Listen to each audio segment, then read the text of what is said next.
ఆశ, ఆకాంక్ష, ఆత్మగౌరవాన్ని నిలబెట్టే విధంగా ముందుకెళ్లాలనే మరి సీఎం రేవంత్ రెడ్డి గారి యొక్క ప్రయత్నము, అదేవిధంగా కాంగ్రెస్ ప్రభుత్వం కూడా అదే దశగా పనిచేస్తూ ఉన్నాం.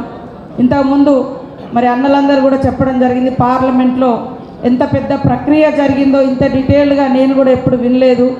ఇవాళ మదన్న లాంటి వాళ్ళు కూడా చాలా వివరంగా చెప్తుంటే ఇంత చరిత్ర అంటే పార్లమెంట్లో ఆ రకంగా జరిగింది. మనం ఇక్కడ ఈ పోరాటంలో జరిగినటువంటిది మనకు తెలుసు, కానీ పార్లమెంటు లోపల కూడా ఎంత తతంగం జరిగితే ఆ తల్లి, ఈ తల్లుల యొక్క ఆవేదన, తెలంగాణ తల్లుల యొక్క ఆవేదన, తెలంగాణ యువత యొక్క ఆకాంక్ష నెరవేర్చడం కోసం రాజకీయాలు, పార్టీలు, ప్రాంతాలకు అతీతంగా మరి ఉద్యమ ఆకాంక్ష నెరవేర్చాలని సోనియా గాంధీ గారు మరి తెలంగాణ ప్రకటించడం జరిగింది. అదేవిధంగా మీరా కుమారి గారు కూడా వారి యొక్క పాత్రను వారు నిర్వర్తించడం, స్వర్గీయురాలైనటువంటి సుష్మా స్వరాజ్ గారు కూడా మరి ప్రతిపక్ష నాయకురాలుగా సపోర్ట్ చేయడం, ఇవన్నీ కూడా ఈనాటి తెలంగాణ రావడానికి కారణమైంది.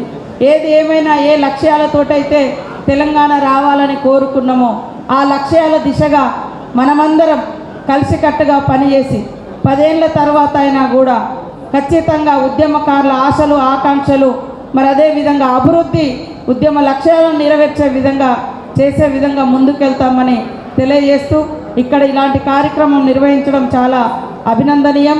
అదేవిధంగా ప్రతి జిల్లాలో ఇదే రకంగా మరి అందరం కూడా నిర్వర్తించుకొని ఉద్యమకారులకు గొప్ప గౌరవాన్ని, అదేవిధంగా వాళ్ళ త్యాగాలను స్మరించుకోవడం, అమరుల త్యాగాలను స్మరించుకోవడం కూడా చాలా అవసరమని ఈ సందర్భంగా తెలియజేస్తూ, తప్పకుండా మేమందరం మీకు తోడుగా ఉండి ఏదైతే మేము ఉద్యమకారుల గుర్తింపు కోసం కానీ అమరుల త్యాగాల మరి సాధన కోసం కానీ ఖచ్చితంగా ప్రభుత్వంలో ఉన్న ఉద్యమకారులాగానే పనిచేస్తామని తెలియజేస్తూ అందరికీ నమస్కారాలు. జై తెలంగాణ.